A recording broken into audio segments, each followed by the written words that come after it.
Here it is Thursday. We're here on iCritique number 7, and we actually have a great set of images today. I just opened them up from Lucas. He gave me permission to use them on YouTube for critique, and just like you guys can submit your images to me, 5 or 6 iCritique images, send them to my email, etc. We'll cover that in a little bit, but here we go. Here's an awesome, really, really good set of 6 images, so let's dive into them right about now.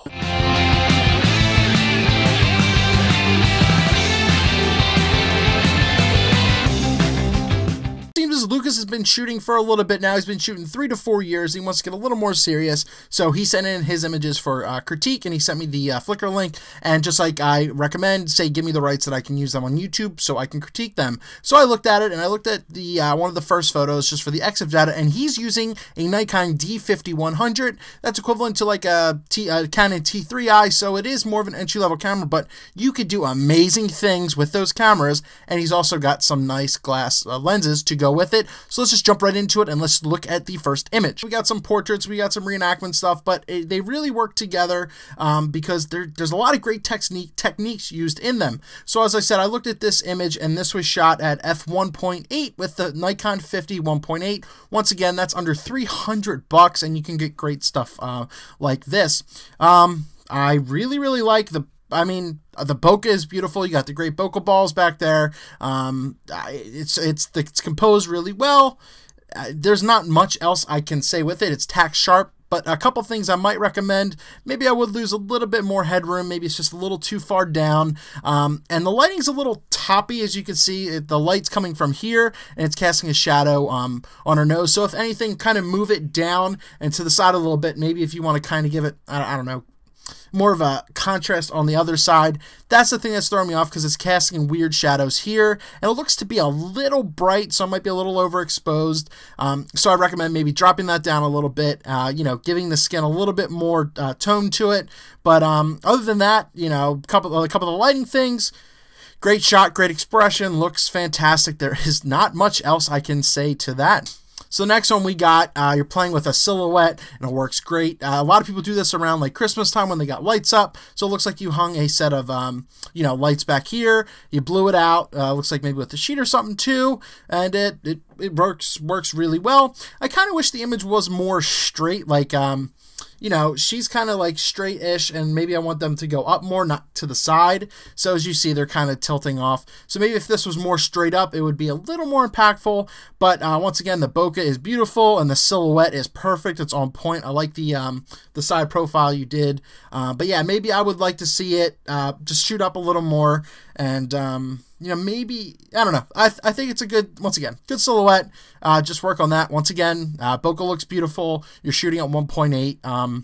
Yeah, so let's just keep on going. All right, long exposures, you gotta love these. There's usually the typical ones where a lot of people don't work with the sky. I don't know if this is necessarily a composite per se, but he drugged the shutter out really long time. He set himself up on like a freeway, and once again, it looks really great. Maybe I would have, see, it's not really dead center either. So I like how you did move the horizon. The sky looks fantastic. This is just one of those nice shots. I mean, you see a lot of these, so I can't say it's like amazing, it's something different, but I like the fact that you did pay attention with the sky, with the different colors, so it really helps out as well. The light streaks look really, really nice, and it is tack sharp. Just out of curiosity, what was this shot at? Let's see, exposure 10. This was at f3.5 at 18 millimeters. Okay, so that's why the depth is also really good as well. So you might think that something like this you can't do at 3.5, because you'd be like, well, how'd you get all that in focus? Well, you're at 18 millimeters, so it works out really well. You don't have to worry about shallow depths of field so much with wide angles, and it works really well with this. So this is just, it's a nice image. It's just something I would like just hang on my wall. It's something calm, something nice to look at. Good job with the shutter effect. It was a 10-second exposure.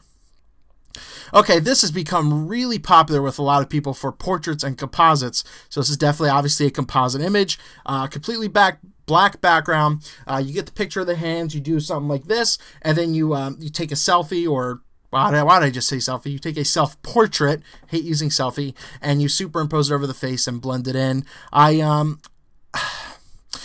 like it. I think there's a little too much black here. I don't actually know where it ends, but great technique. You blended it pretty well for the most part. I would probably match the nose more dead center here, so move that over, maybe just a little shift to the side.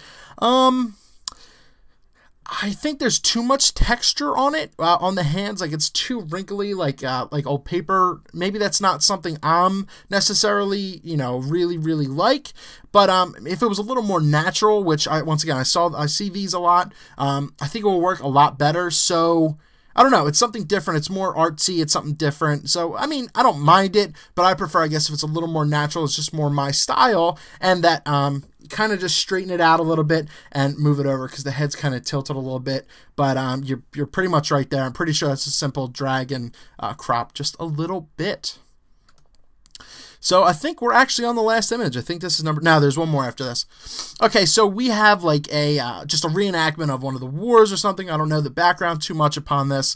And you're obviously a spectator. And yeah, I think it's a good shot. It's exposed well. The color is great. It's fantastic.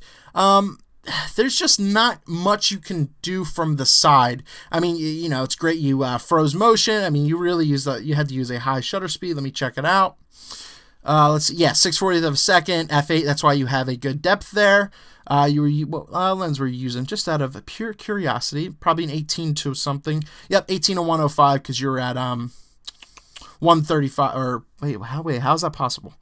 18 to 105, and it says you were at 135 millimeters. Well, that doesn't make sense. But okay, you were at 90 millimeters. I was gonna say that makes sense. But yeah, I would probably prefer if it's something more frontal. I've been to like a Civil War reenactment before. It's just too sidey for me. It's just like you got to just tilt a little more. It's just got to be a little more frontal for me to get a little more interest. I mean, as you said, you got a lot down. The color looks great. Editing's great. Just there needs to be a little more for me. And if anything, I would watch the cropping of like the feet and the sword down here. So I would bring down, I would crop it down here in camera. I would crop it down to about here and include more of the ground and maybe just get a little lower because it looks like you're kind of standing up. So maybe get a little lower, shoot down a little more, and try to maybe press more in front of them. Once again, I don't know what you can do specifically because I don't know that area. But yeah, it looks good. So that's all that matters. And lastly, we have a tracking shot. It's good. This could be used for something, I guess maybe like an advertisement for Toro or whatever. But yeah, I mean, it's great. You're following along the tractor, which is once again good. You left a lot of room, which is fine. I like how it's not dead center. It's giving you it's guiding you in, so the framing's good. You didn't put it over here where it would just be falling off quickly. So it looks really good. Great placement. I mean, the technique is pretty, down, and, you got the motion blur here. And just for curiosity's sake for, for everyone watching, it was a 20th of a second and f14. That's why you get the really good depth here. And the reason, obviously, you don't have, the deep depth of field is because you're panning, you're moving really quickly, and you're focusing here and you're tracking it going along. Even at a 20th of a second, the subject won't blur out. So you have a lot of good images here, Lucas. Your technique's really on spot. You know how to work your depth of field, your shutter speeds, you know what you're going for. Your lighting's, pretty decent. I mean, I haven't seen a ton, but your silhouette's really strong. As I said, with something like this, I would just watch, the toppy light to get that shadow. It doesn't look as good. You need a little bit more in the eyes there. But as I said, besides that, you're there. You got some nice stuff. So I want Lucas, great set of images. I mean, there's nothing else more I could say. The bokeh is beautiful. You're really working with a entry-level lens and a camera, and you're doing great things with it. So that shows anyone that you can do that, and that's all that matters. Great set of images, Lucas. Thanks for sending them in. Eric Rossi, the guy with the eye. Thank you for sticking through this entire video. If you're seeing this, if you guys want to send in your images, send them to eric@ericrossi.com. Tell me what kind of gear you use to get them. Say I have permission to use them on YouTube for critique, and send me 5 or 6 of your best images that you want in a cohesive set, and we'll get them on here. I might do more Thursdays now because I'm getting a lot of submissions. So yours might be next.